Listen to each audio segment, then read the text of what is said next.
So this is the second canto, first chapter, text number 23.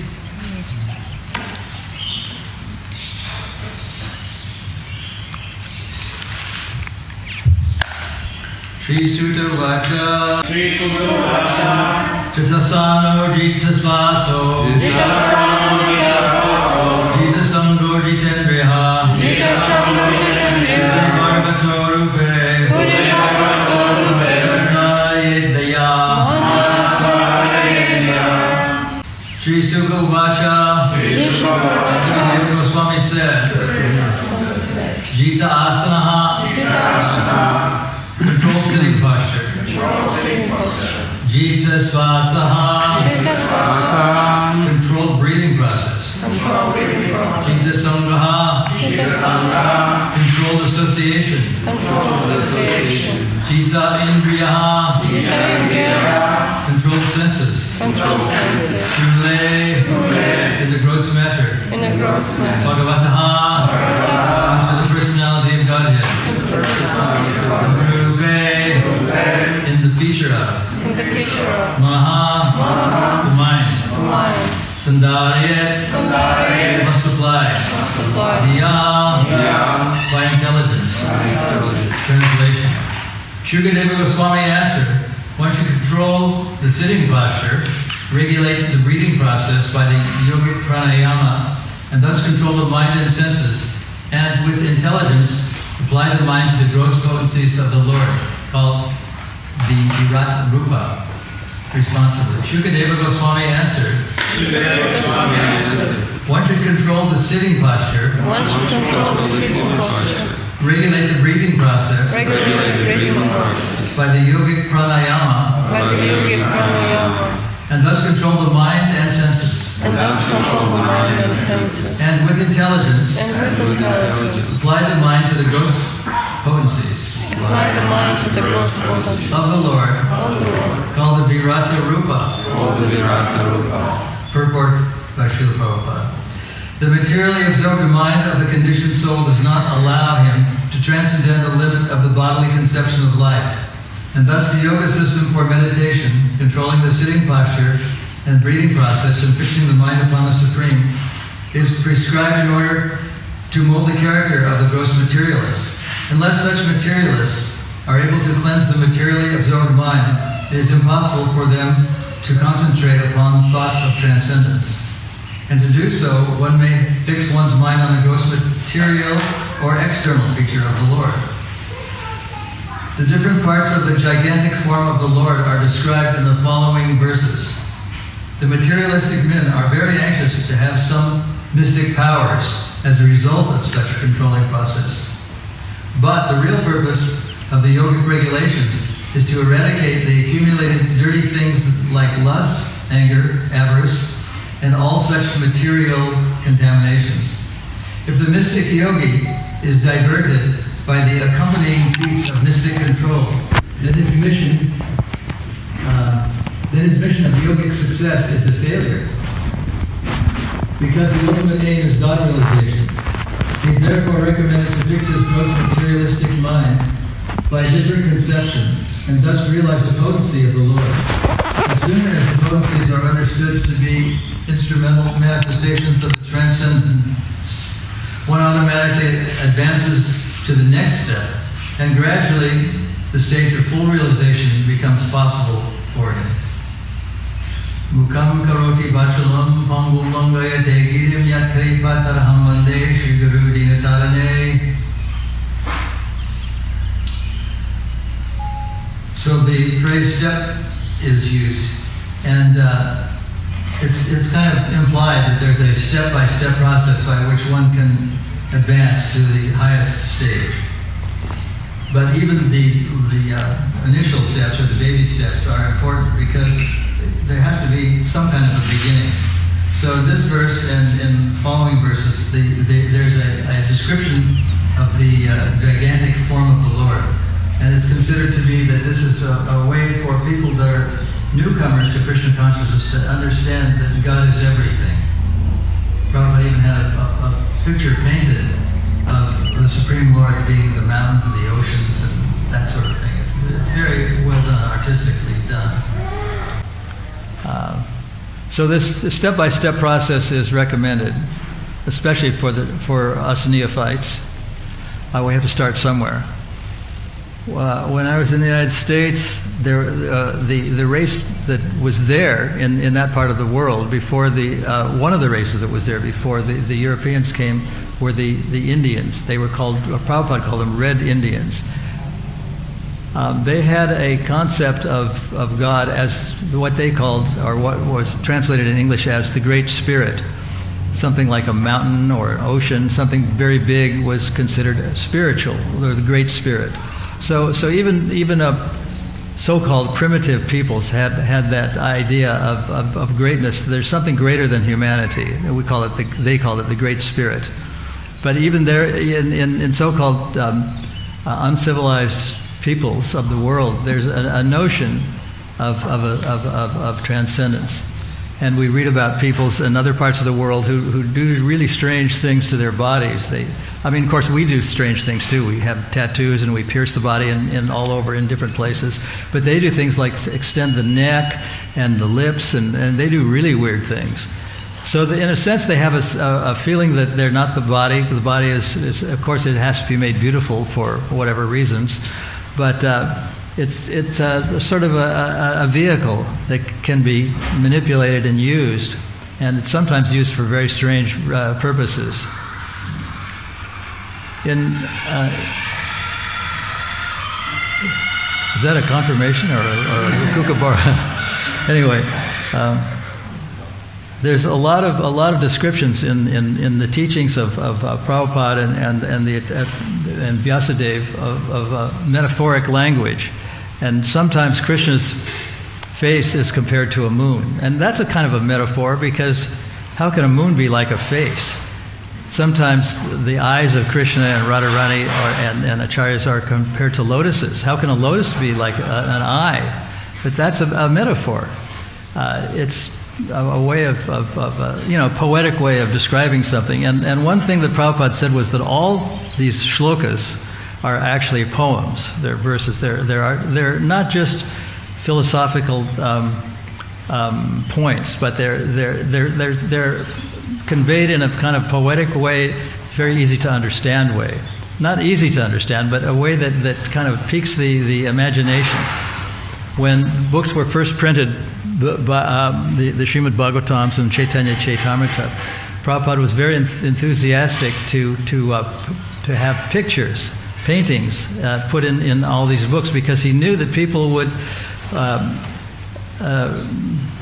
vibrate more or resonate more with photographs of paintings, because paintings describe things that are a little bit hard to describe in philosophical terms. So sometimes the term metaphor, it's very common actually in Vedic literature. I don't know much about the Sanskrit and Bengali languages, but they use these metaphorical terms a lot.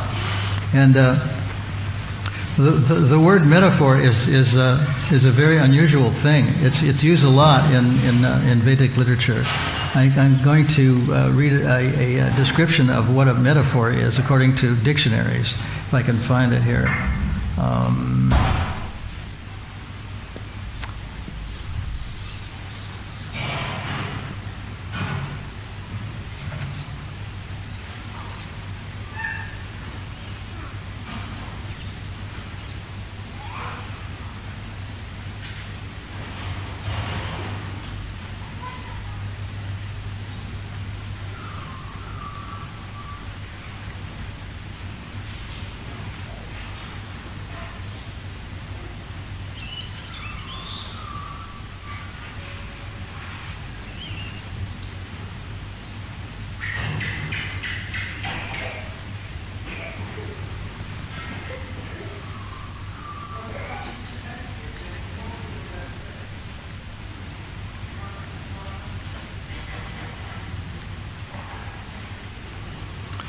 So a metaphor is described in one of the dictionaries as a figure of speech in which a word or phrase is applied to an object or action to which it is not literally applicable.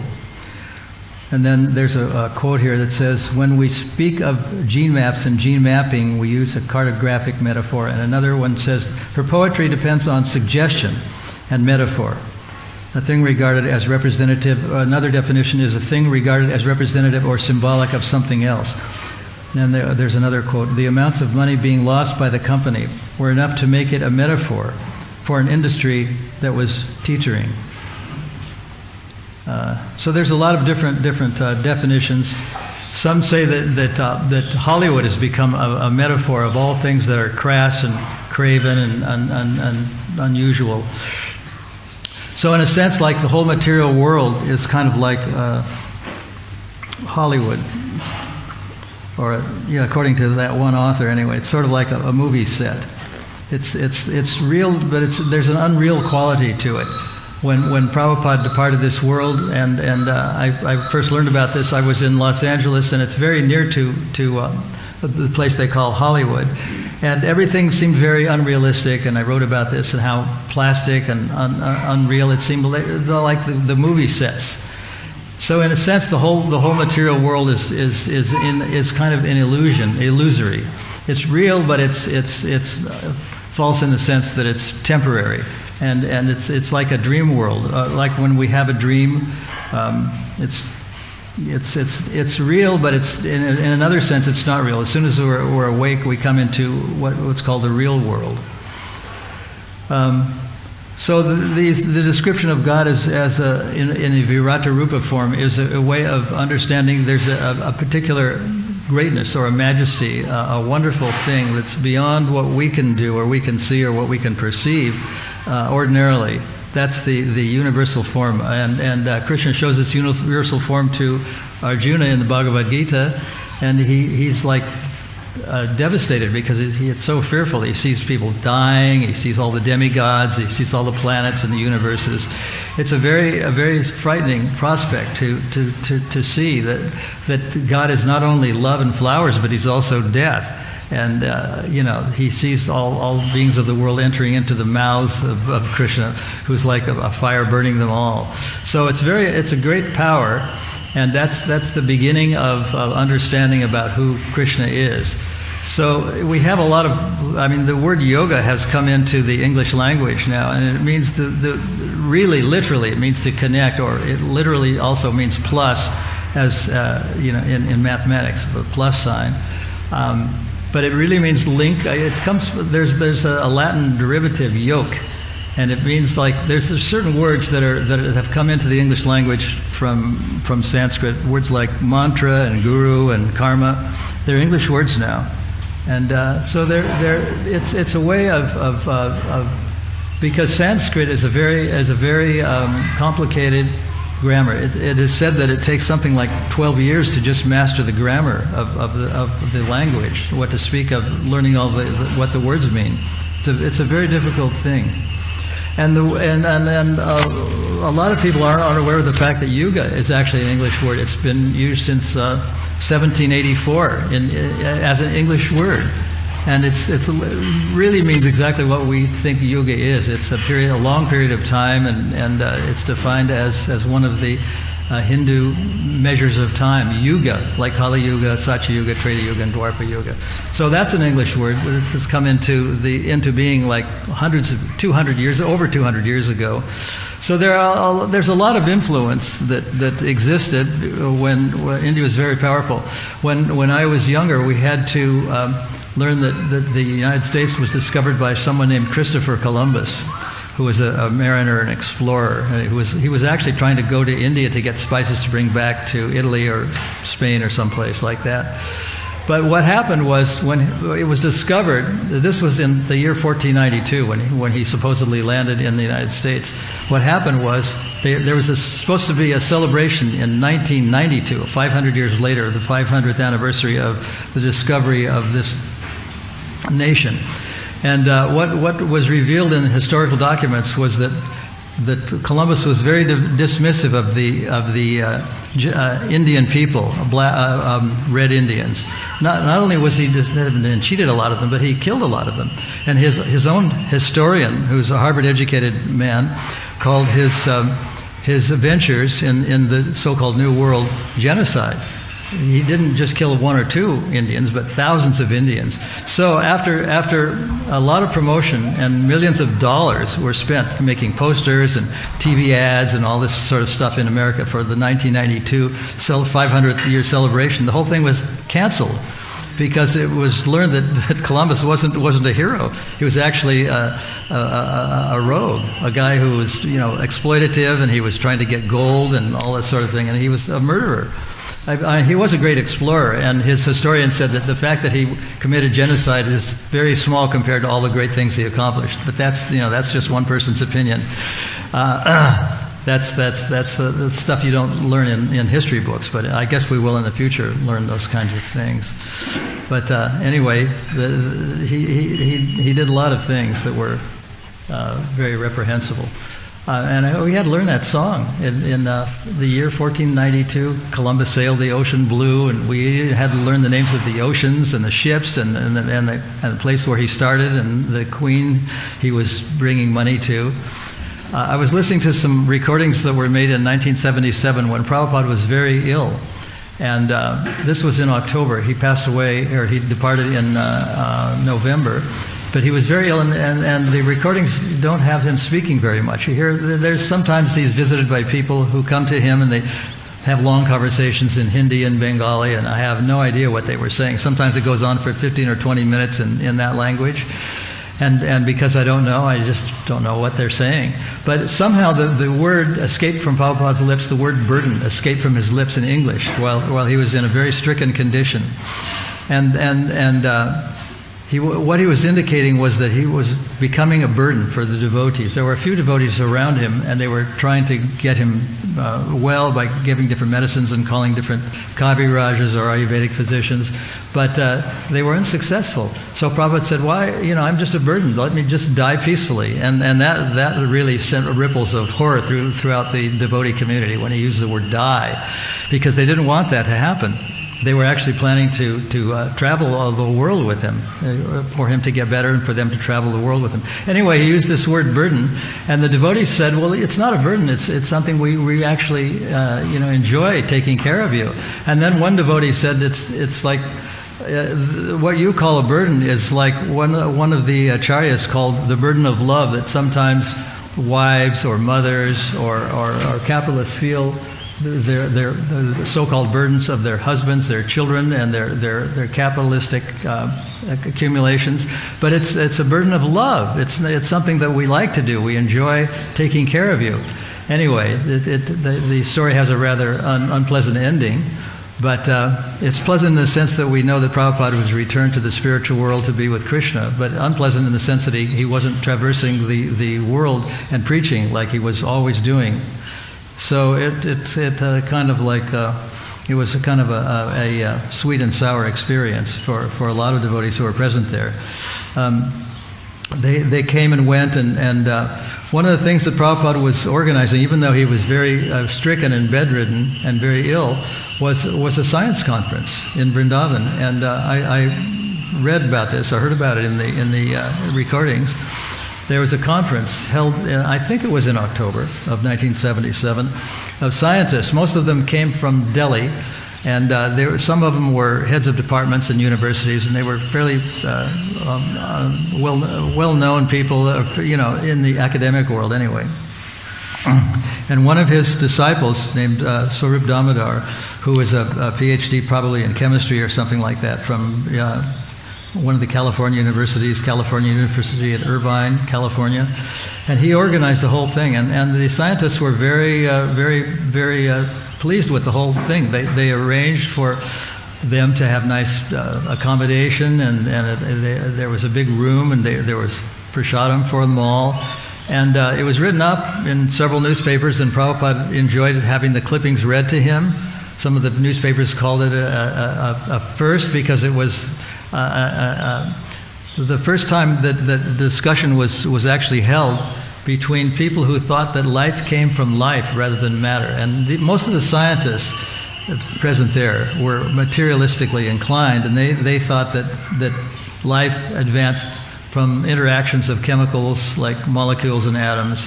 But a few realized the importance of thinking that it comes from something very different, from a spiritual origin, the spiritual world. And so that was also mentioned in some of the articles, and Prabhupada enjoyed having some of those things read to him. And like I said, he was very ill, and even in his very stricken and ill condition, he was able to inspire people to organize such a big conference in Vrindavan. And then they went on, this happened after Prabhupada's departure, they went on to have conferences in other cities like Kolkata and Bombay and New York and Los Angeles, and it became a very big thing. And some of you probably have read the book called Life Comes from Life, which is basically conversations of Prabhupada. And I think that book, languages, one of the languages it was translated into was German. Leben kommt vom Leben.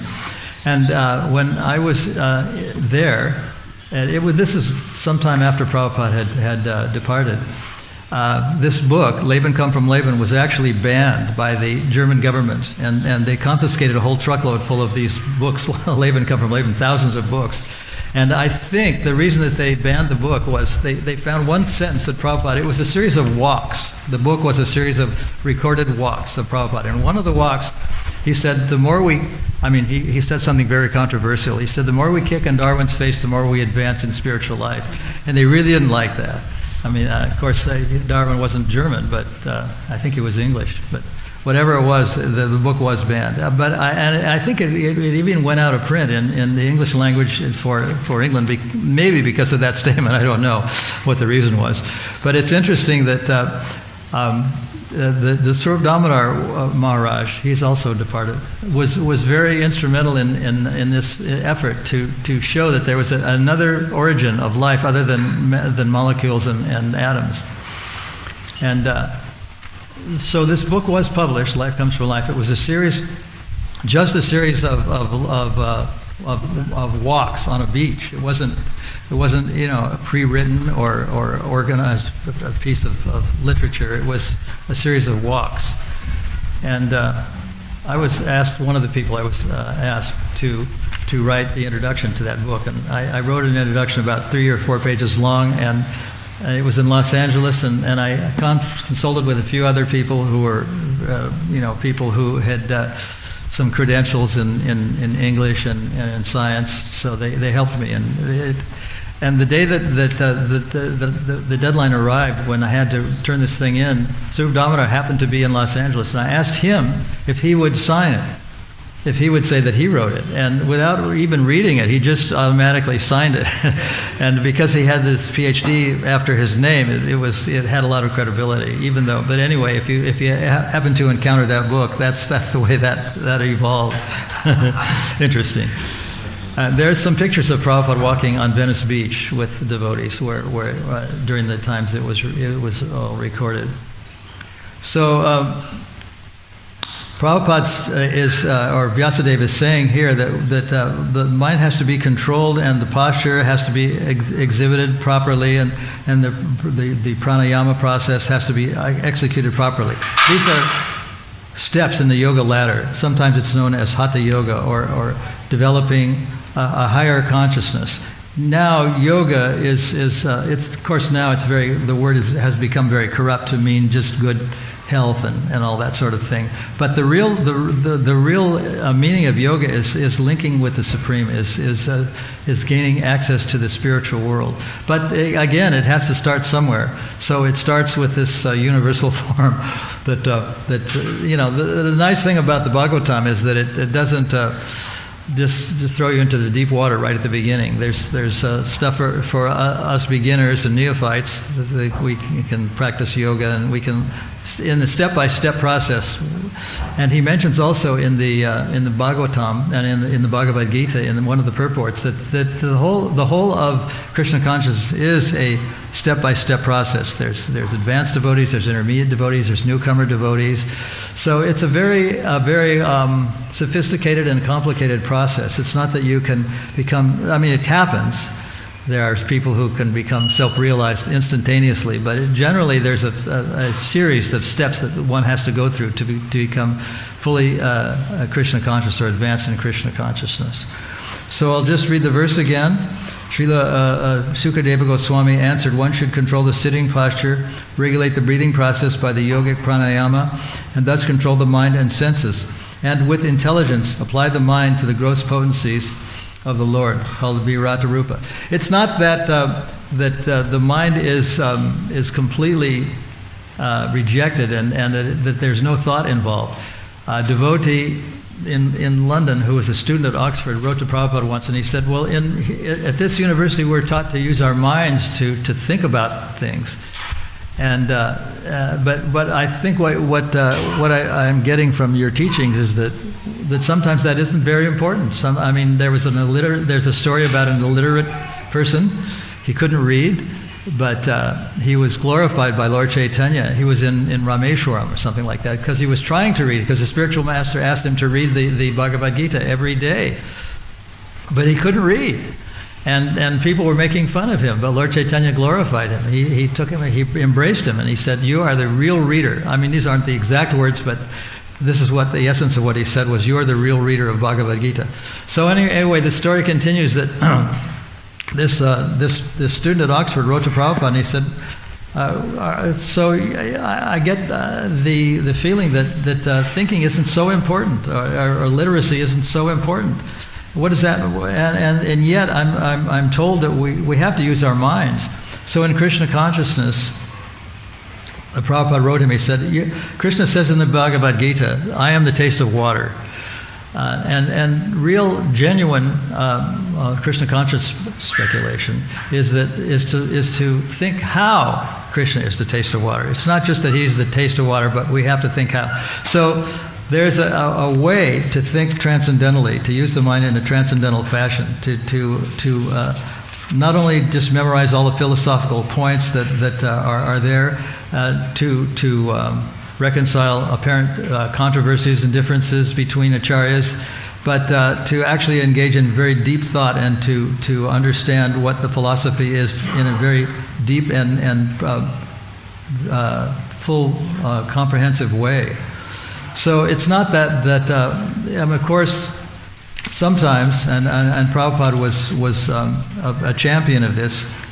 On an airplane ride, this is a story that I was told. I don't know how true it is, but I think there's some truth in it. An airplane ride from New York to London, he placed a small painting or a drawing that a child had made on the seat in front of him, and gazed at that picture throughout the trip. And it was a very, in a sense, very primitive kind of drawing done by a small child who wasn't an expert artist in any way, but because it was done with such devotion, Prabhupada was very pleased with this and meditated on this throughout the 6-hour journey. At least that's there. So there is something to be said for accepting, like a blind slave, Krishna consciousness or the words of the spiritual master, but there's also something to be said for thinking things over very carefully, and both things are necessary sometimes in Krishna consciousness. So anyway, that's my class today. If anyone has any questions or comments, now's the time to make them. Yes. Hang on.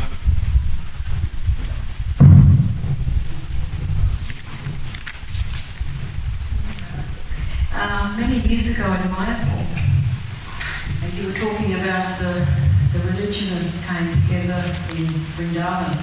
Well, they came together in Calcutta, and it was organised through Dhruv. The science people. Science and religionists. Mm-hmm. And I got to meet them on the bus, and Shakadanga and I, we went and took them around to see the Gurukul and Shilpa Samadhi. This would have been late 90s. And I met this very nice professor from Berkeley, California. He's a senior man, and I got to go to their rooms to make sure that they came to lunch on time. And we got quite close. He showed me pictures of his grandchildren and so forth. And I got to say goodbye to them at the bus. They were all packed in there, and I said, well, we have to come back again, right? You know, so they were very sweet and nice. And I got to say goodbye to the professor. It was really, really, really nice. Really nice. And it was a nice opportunity. So that's... Thank you. Yeah. Thanks very much. Yeah, it seems that Prabhupada, particularly in his latter part of his sojourn on this earth planet, was very keen on confronting the scientific establishment, which totally believed in advancement of civilization, sort of advancement in medicine and travel and communication and all that, which a lot of people sort of think is a wonderful thing. But he knew that there was something incorrect in their thinking, and because of this, he was very keen to confront the scientific community, and therefore he created Bhaktivedanta Institute and made Swarup Damodar GBC quite suddenly, and organized several of these conferences. Thank you very much for that. Any others? Comments?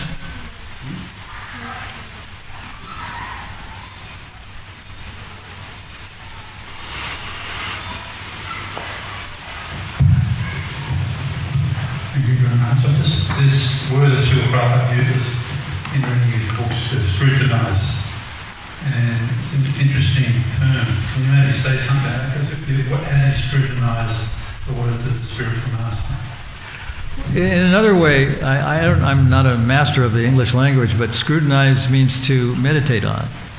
And so, like Prabhupada might have said something very simple, like he was repeating that I am the taste of water. But if we scrutinize that statement and meditate on it, and it's a very profound, even though it's very simple, it's a very profound statement. How is Krishna the taste of water? So scrutinize meant that we do have to use our mind. We have to think that very simple things can be very complex and very complicated, and we have to understand things completely with our minds. And even the Bhagavad Gita stresses that we should, I think it's in the 4th chapter, it says that we should question the spiritual master, with not challengingly, but so that we can get a full and complete understanding, because the questions do arise in the minds of just about everybody along the way. So the word scrutinize is a way of saying that we have to think things over very carefully, from a spiritual point of view, of course, and realize that there is another dimension to life than Darwinian evolution. There's another dimension to life than just everything can be broken down into little particles like atoms, and there's much more. There's something that is escaping our realization, and that's what scrutiny is. It's realizing that there's another deeper and more profound dimension to life, and that's part of what Krishna consciousness is to use the whole mind to understand Krishna consciousness. That's my understanding of his use of that word.